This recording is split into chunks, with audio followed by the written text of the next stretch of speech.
So I was talking to a coworker about the kinds of books he liked, and this was apparently one of his favorites. It's called Project Hail Mary by Andy Weir.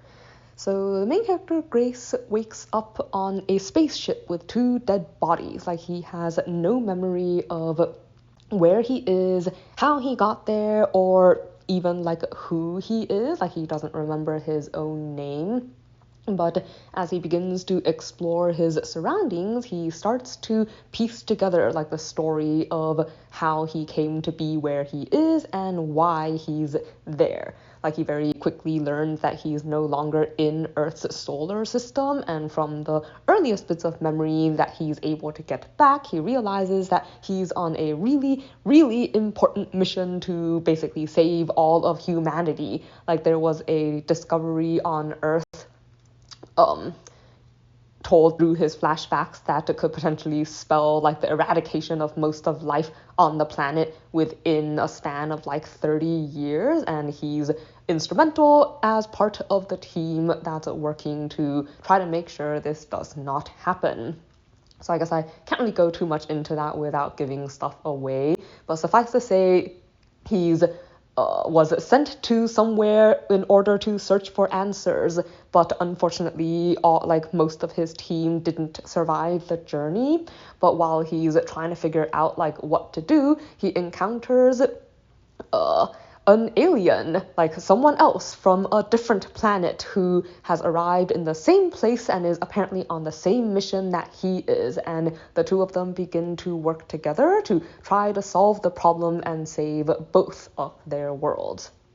So the story is told in alternating sections between past and present. So you get the sections as he's working things out and exploring like this new species, and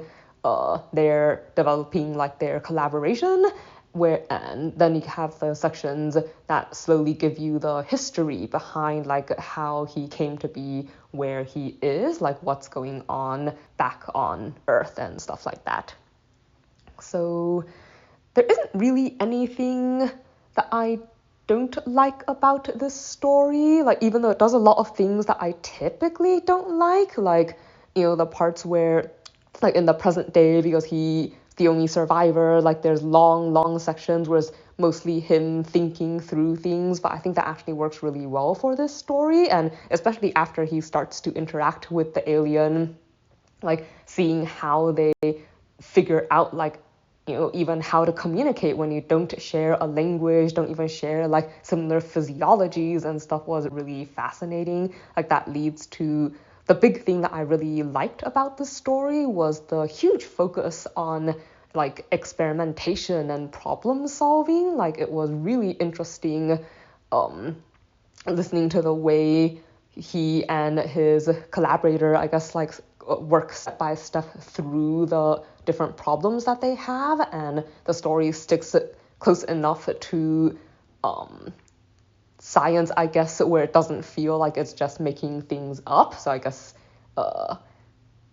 like in that regard, it was actually a really fascinating kind of read, and I will say that I think it has even though it seems like everything that can go wrong does, and there's a lot of potential for tragedy, the story does actually end well, like at least in my opinion.